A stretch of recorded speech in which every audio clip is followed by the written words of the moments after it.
imagino que a nossa produção esteja se coçando nesse exato momento. Aqui tem um slide, aqui não tem o dedinho. É, o próximo. O slide do dedinho. Mas eu concordo muito com você nesse sentido de que é um bom argumento para ser um embasamento, digamos assim, até espiritual, transcendente, melhor a palavra. Mas não é um bom argumento para uma religião específica utilizar, né? Porque assim, se você acredita em uma religião, você tem que ser ateu em outras 2.000 religiões, se a sua é a verdadeira, entende? Então, é isso, mas é algo que me impressiona muito, cara, porque, sei lá, a gente pega 4,6 bilhões de anos que a Terra tem, aproximadamente, ou então pega 13,4 bilhões de anos, que é a estimada idade do universo. Mesmo com todo esse tempo, e é uma quantidade de tempo absurda que a gente perde até a noção, porque é um número grande, a gente, até o presente momento, não temos informações se já houve outras civilizações fora da Terra. Né? Não temos essas informações. E o que traz a questão, né? Mais uma vez, por que a Terra é tão privilegiada? Tem um filtro lá de Fermi, acho que é o termo. Então, pô. Cara, o que pode ser também, pode ser uma questão de escala de tempo, porque a gente fala, não, bilhão de anos é muita coisa, nem é muita coisa mesmo.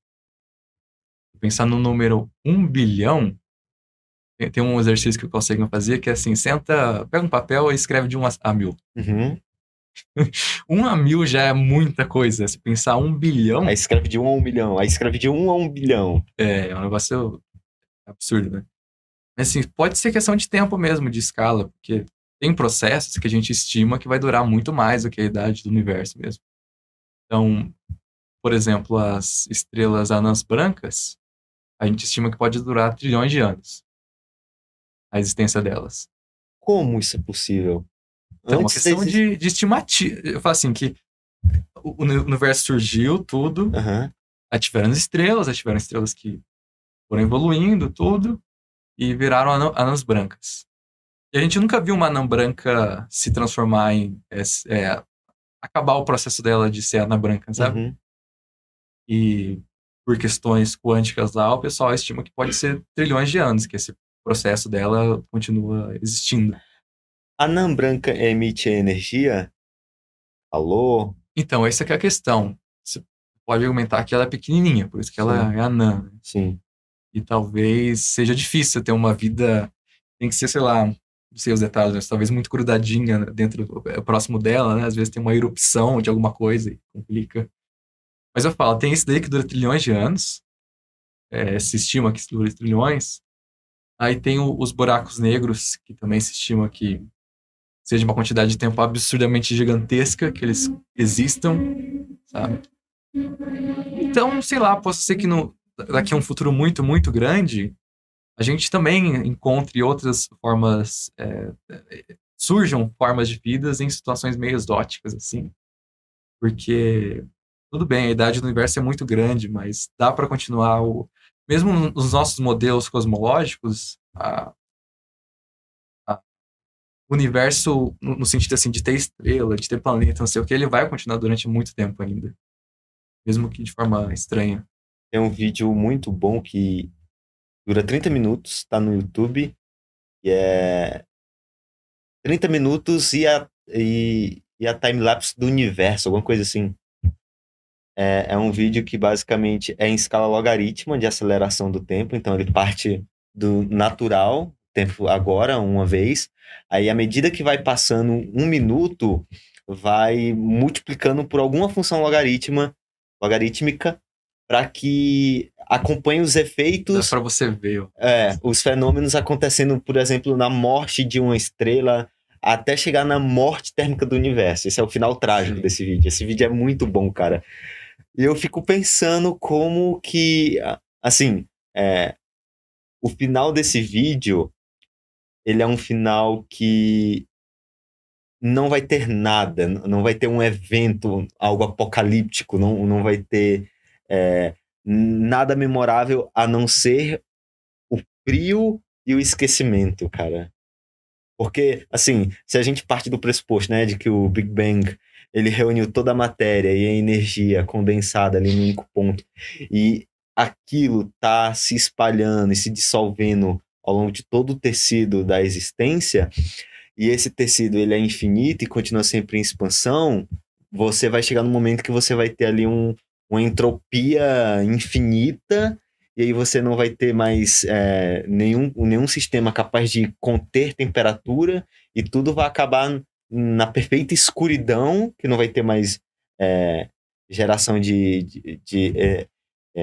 ondas eletromagnéticas e nem calor, nada. Então o universo vai acabar, nem sei o que é, numa massa disforme, morta. Isso é, não sei, carrega a sua poesia triste em minha visão, né? Mas a gente sabe que o universo é amoral. Eu sou um cara assim mais pragmático em certo sentido. No sentido de que o passado do universo é um negócio mais simples de você estudar. Porque você só mira o teu telescópio para um lugar, pela questão da velocidade, você consegue ver. Só que no futuro dele, a gente tem questões tão não respondidas ainda, tipo de agora.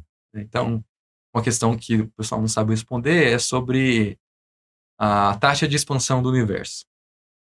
Se você usar um modelo que envolve matéria escura, energia escura, o modelo assim que seria o melhor modelo que a gente tem sobre evolução do universo, ele é bom.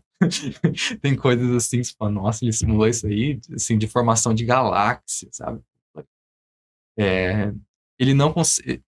Você estima assim, qual que deveria ser a taxa de expansão do universo agora, nesse ano? Ele dá um número. Aí quando você mede efetivamente isso, você chega em outro número. Isso é a tal da crise cosmológica que a galera tá tendo. É um assunto legal, cara. Depois você vê. Que no começo as barras de erro não conseguiam estabelecer isso. Então a gente não tinha precisão suficiente para conseguir ver que existia uma discrepância. Mas agora a gente consegue ver que tem a discrepância. E com o James Webb não está melhorando. A discrepância continua do mesmo jeito. É que ele agora consegue observar em outros comprimentos de onda. Então, assim, a gente não sabe isso. Aí tem a questão da matéria escura, a gente não sabe o que é matéria escura. A gente sabe trabalhar com ela, mas não sabe o que é. Energia escura é a mesma coisa. A gente não sabe unificar a teoria quântica com a gravidade. E a gente quer fazer uma estimativa do que vai acontecer daqui a trilhões de anos no universo, sabe? Isso eu acho muito louco. A gente não tem nem repertório para fazer isso. Não quer dizer que essas estimativas não sirvam de nada, sabe?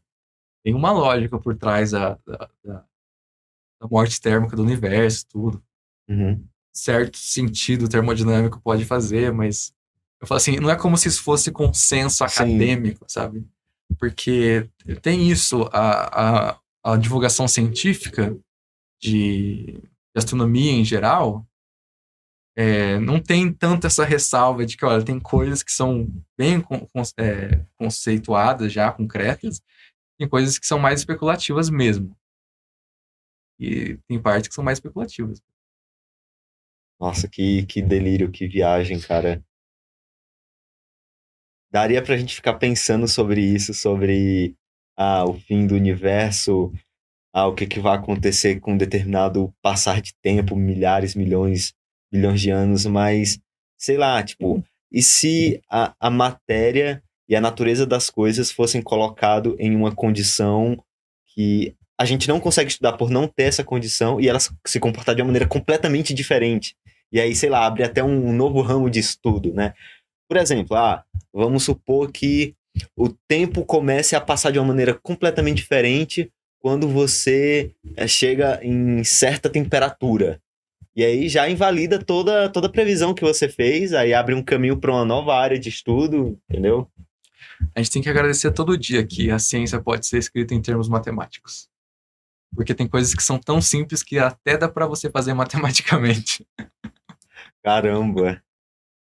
Sim. Não, porque a matemática, ela é meio complicada às vezes, sofisticada, né? E a gente não treina muito a lógica, assim. Então, eu tinha visto um exemplo de lógica engraçado, que é tipo, se eu falo para você que se chover, eu vou ficar em casa.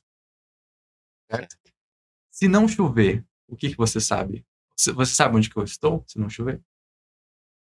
Não tem informação pra isso. Não tem. Mas a maioria das pessoas acha que é o oposto. Sim. Né? Mas eu falei assim, cara, se chover, eu vou ficar em casa. Mas pode não chover e eu ficar em casa também. Porque eu não te falei o que aconteceria se não chovesse. Então, às vezes, a matemática é meio complicadinha, porque ela é escrita em termos lógicos, né? E toda hora no curso de física e de cálculo alguém cai nisso. Em cálculo tem aquelas questões conceituais, assim, de... tal coisa implica em tal coisa. Que é uma flechinha assim, né? Tal coisa implica em tal coisa. Só que muitas vezes a flechinha não vai para trás. Se você tem tal coisa aqui, não implica em tal coisa ali. É o se, somente se, né? E todo mundo erra nessas coisas. Então, assim, tem a sua complicação a matemática, eu acho que tem que estudar muito ela. Só que quando você consegue escrever um sistema em termos matemáticos, cara, um bagulho determinístico, sabe? É um negócio que você consegue estudar, você chega numa resposta concreta. O universo pode ser escrito em termos matemáticos? Então, para alguns casos, a gente aparentemente dá.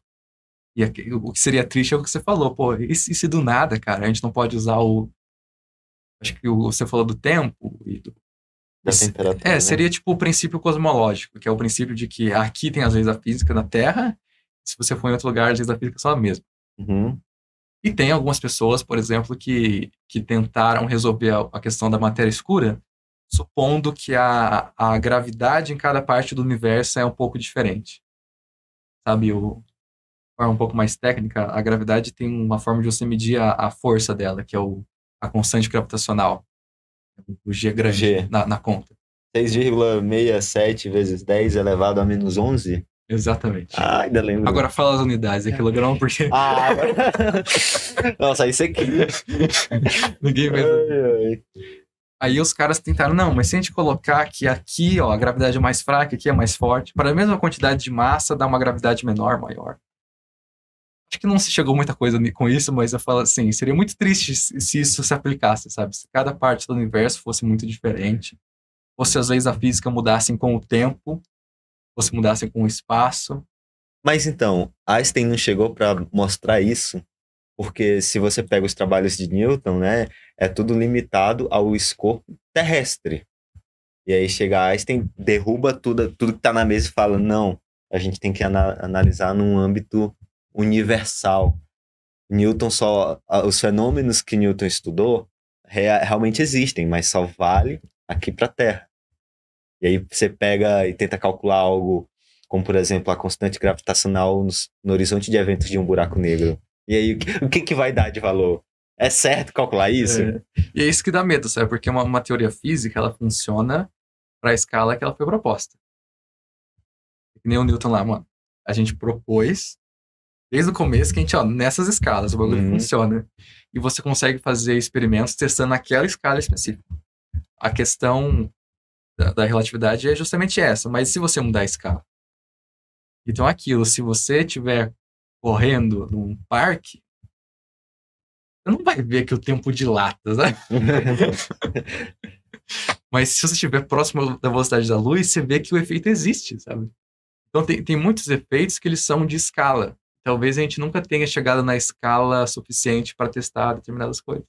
A gente não tem materiais, não tem condições. Sim. Mal temos o repertório, mal temos o conhecimento. Você sabe uma escala estranha que a gente não tem muita informação? De uma escala que a gente não tem muita informação? E não é mecânica quântica nada, é uma questão de gravidade mesmo. Não. De gravidade, a gente tem muita informação sobre escalas médias. Então, assim, como que uma estrela mais ou menos da massa do Sol interfere nos planetas, é normal. A gente tem informação de coisas muito massivas, um buraco negro absurdo, tudo. E a gente consegue testar a teoria de Einstein e nesses regimes ela funciona. Isso que é impressionante dela, né, também. Ela funcionar aqui e funcionar no buraco negro. Só que tem regimes não é que de aceleração muito, muito baixa. Então, por exemplo, você tem um centro galáctico, tá lá o centro galáctico, aí você tem uma estrela que está muito, muito distante do centro galáctico. Ela sente uma gravidade, uma aceleração centrípeta para ela girar em torno do centro. Só que se você tentar estimar com Einstein, com Newton, né, é muito, muito baixo. É tipo assim, 10 na menos 9, 10 na menos 10 metros por segundo. Não faz sentido. os cálculos. Não, aí nessa escala a gente não tem tanta certeza sobre a teoria da nossa gravidade, porque a gente não testou muito nisso. Sim. E é isso, para gravidades que nem não é que a massa é baixa em si. Seria no caso quântico, né, que a massa é muito pequenininha, é que a distância é muito longa. Então a gravidade gerada é muito baixa. E nesses casos a gente não tem muita informação.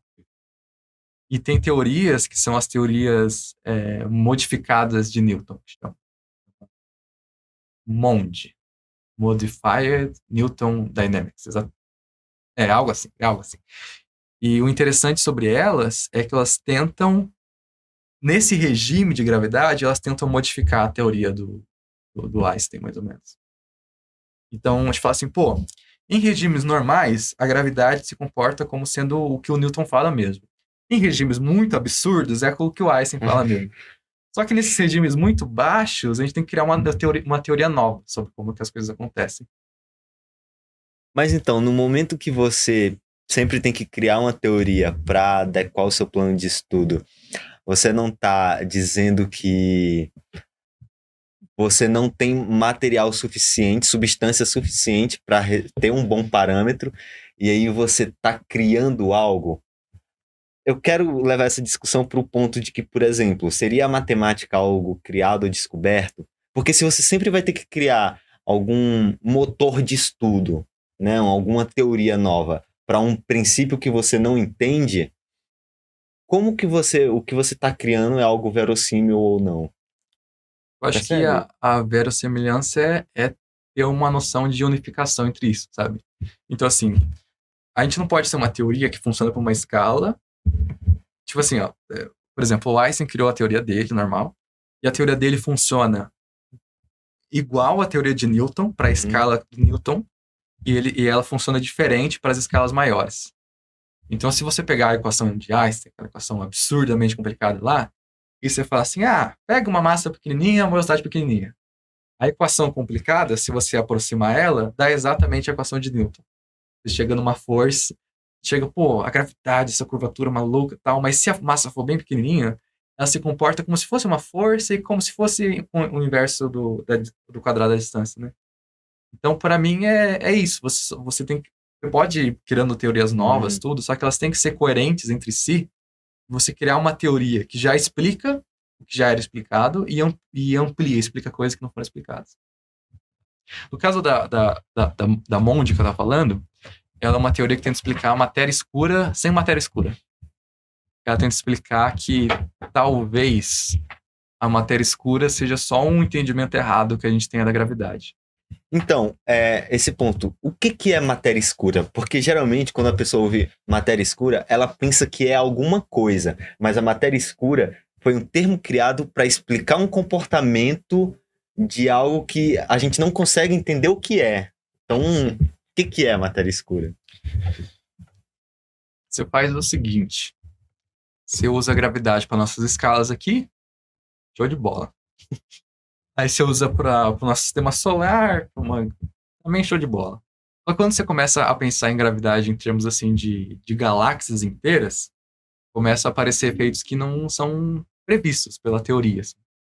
Um deles é que, se você observar a taxa de rotação de uma galáxia, o que é esperado mais ou menos, é que as estrelas que sejam muito, sei lá, tem aqui o centro galáctico, copinho centro galáctico.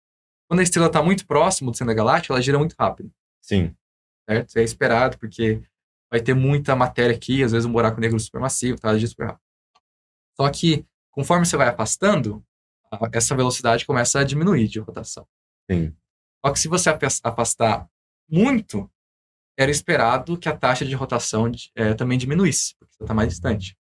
Só que o que se observa, se você fizesse um gráfico assim, distância do centro da galáxia e velocidade com que a estrela gira, dá o esquema que eu te falei, que ele começa a decaindo assim, porque no começo é super alto. Só que para estrelas muito distantes do centro, a velocidade fica mais ou menos constante. E não faz sentido. Não faz sentido você ter uma estrela que tá, sei lá, a 30 anos-luz de distância do centro da galáxia, aí tem 60 anos-luz e elas rodam na mesma velocidade. A única forma razoável de você explicar isso seria você colocar que existe uma matéria que você não está observando. Então, para a teoria continuar funcionando, né, você dando uma gambiarrinha na teoria para ela Você funcionar, coloca alguma coisa ali. você fala assim, não, mas você imagina que tem uma matéria lá que vai estar atraindo a estrela, que vai impulsionar ela, e que vai ficar mais rápido, né? Vai ficar na mesma velocidade, porque tem isso. E essa é a tal da matéria escura. No caso de galáxias, observando a rotação de galáxias, né? Aí qual que é o problema da matéria escura? É que ela explica muito bem as coisas. Se você supôs que existe essa distribuição de massa lá, que você não vê, que você não consegue experimentar, tá show de bola. Funciona. Funciona. Só que o problema é que o pessoal do IFISC vai ficar meio complicado comigo, né? Porque tem gente que estuda matéria escura lá. Seriamente. Seriamente, eu conheço essas pessoas. E é muito importante a gente tentar encontrar isso, sabe? Só que, se você parar para pensar, é um problema muito grande na astronomia, porque a gente não sabe o que é, e para cada galáxia é diferente a distribuição de matéria escura. E aí que já não fica muito científico, entendeu? Porque para sua teoria funcionar, você tem que falar assim, essa galáxia aqui, ó, 90% de matéria escura. Ela é uma matéria escura em pessoa. Aí tem galáxia que quase não tem matéria escura, sabe? Então, para a teoria funcionar, você tem que quase fazer um mapa do universo, assim, e falar, tal região tem essa quantidade de matéria escura, tal região tem essa outra. Tá faltando alguma coisa ainda para descrever melhor essa matéria escura, algum outro atributo. Então fica aquilo. Eu não sei se matematicamente você consegue provar isso, mas eu acho que com uma distribuição de matéria suficientemente estranha, você consegue replicar qualquer coisa, sabe? Que você está observando. Uhum. Deve ter limitações, mas é próximo disso, né? Aí já não fica muito científico. Por isso que a gente quer encontrar uma nova teoria de gravidade. Porque nesse caso de rotações de estrelas, cai justamente naquela escala que a gente não sabe muito, que eu te falei. É uma escala que a gravidade ela é muito, muito fraca, que está muito distante. E possa ser que nessa escala surjam outros efeitos. Tá, mas como isso afeta o pãozinho da Dona Maria que vai lá na padaria toda manhã e compra? Não, brincadeira, mas, cara, é que é um assunto tão... Tipo assim, a gente não consegue prever fisicamente o comportamento de certas galáxias. É algo tão longe da realidade humana mesmo, no sentido de que é um assunto distante que é até difícil de imaginar o comportamento disso, até porque, sei lá, a gente tá falando de outras galáxias. E assim, sempre entra em parâmetros, números, distância, tempo, velocidades que estão além da nossa percepção. Porque, pelo menos assim, pra mim, tipo, passa Ninguém sabe. de 10 mil quilômetros por hora, por exemplo, algo, eu já perco a noção do quão rápido é aquilo. Passa de 1 bilhão, eu já perco do quão grande é isso. Que você pode pegar comparações. A luz dá tantas voltas na Terra por segundo. Mas você já deu uma volta na Terra? Pois é. Entende? Você não tem noção do tamanho da Terra também, né? Chega nesse... E aí a gente volta naquele ponto de como o universo é hostil. Nesse caso, para que vai aplicar isso, né? Eu acho que cai mais para a questão do desconhecido mesmo, assim. Você pensar, cara, tem um negócio que que é muito misterioso. Se a gente descobrir o que é, a gente não sabe a gente não sabe para onde aquilo vai dar, sabe? Realmente a gente não sabe qual que vai ser a aplicação, mas talvez isso seja a coisa mais bonita da aplicação. Pode ser qualquer coisa. Pode ser qualquer coisa. Eu acho que volta desde a época pode perguntar, por que os caras estudaram, mano, sobre ímãs, sabe? Era algo que talvez as pessoas não se importassem muito, assim, um ímã atrai o outro e tal. Mas hoje tudo funciona à base de ímãs. Sabe o que não é diferente? Eu não vejo esse nosso ímpeto, a nossa vontade em querer entender algo tão complexo e tão distante da realidade humana. É algo semelhante, análogo ao primata que todo dia ao acordar vê algo brilhoso no céu e querer entender aquilo. É uma vontade que reside dentro de nós como seres questionadores. E mesmo que a pessoa descubra que aquilo é o Sol no seu puro movimento de translação e rotação, e aí a partir das 6 horas da manhã ele surge no horizonte da Terra e começa a iluminar uma parte que outrora não estava, o que ele vai fazer com essa informação? Não vai mudar a vida daquele caçador-coletor, daquele nômade, mas aquilo vai trazer um conforto para a alma dele, porque ele sabe o que está acontecendo, né? No fundo, no interior de cada pessoa que tem um mínimo de criticidade, ela se pergunta: por que eu estou aqui? Qual o meu objetivo aqui? O que é vida? E por que isso acontece dessa forma? Isso qualquer coisa. O Feynman, físico muito famoso, né? Ele, acho que no livro dele sobre óptica, alguma coisa assim, ele fala sobre o arco-íris. Aí ele fala que eu não vou gastar nenhum tempo explicando por que as pessoas quiseram estudar arco-íris, porque é meio auto-evidente. Tipo, por que as pessoas quiseram estudar arco-íris? Porque é bonito, cara. Não tinha uma aplicação muito bem na vida das pessoas, assim, pô, será que se eu estudar o arco-íris vou descobrir as moedinhas que tem lá do gnomo no final do arco-íris? Não, sabe? É uma questão de ser interessante, estar na vida de todo mundo, né? No caso do nascer, do pôr do sol. E o Feynman, ele também gostava muito de desenhar. Durante uma época, ele... É engraçado, ele fazia tudo, né? Ganhou o prêmio Nobel de Física, mas não, vamos... Também, ele era meio artista, assim. Se você procurar no Google, tem umas imagens que ele desenhou. E ele dizia que na arte, as pessoas, às vezes, não gostavam muito do físico, porque ele pensava muitas vezes em termos matemáticos, sabe? Aí o Feynman falava assim, pô, mas quando eu vejo o arco-íris, por exemplo, aí eu sei que o arco-íris é formado por um tipo de refração que vem aqui, não sei lá o que, esse tal efeito. Eu tô vendo mais sobre o arco-íris do que um artista ou eu tô vendo menos? Nossa, é profundo, cara. Aí na conclusão dele chega que ele tá vendo mais, né? E pra mim é isso. A ciência, para muitas coisas, não tira a beleza daquilo, só amplifica. Talvez ela explique as coisas que a gente prefere imaginar que sejam magia, né? Um imã. O que é um imã? É uma magia, cara. E talvez isso perca o encanto, mas tem coisas que... Eu falo assim, tem coisas que cientificamente você entende e perde o encanto, porque às vezes perde o lado místico de certa coisa, e tem coisas que são meio triviais, assim, que você ganha encanto por aquilo. Sabe? Você nunca assistiu Watchmen, né? Não, ainda preciso ver. Você falou 500 mil vezes. Então, o Dr. Manhattan, na obra Doomsday Clock, ele derrota todo o universo da DC. E aí, um dos plots é porque esperava derrotar ele com magia. Só que ele não é derrotado por magia, ele consegue se reestruturar de novo. E aí tem uma cena muito icônica que ele fala que magia é a ciência que os homens ainda não entendem.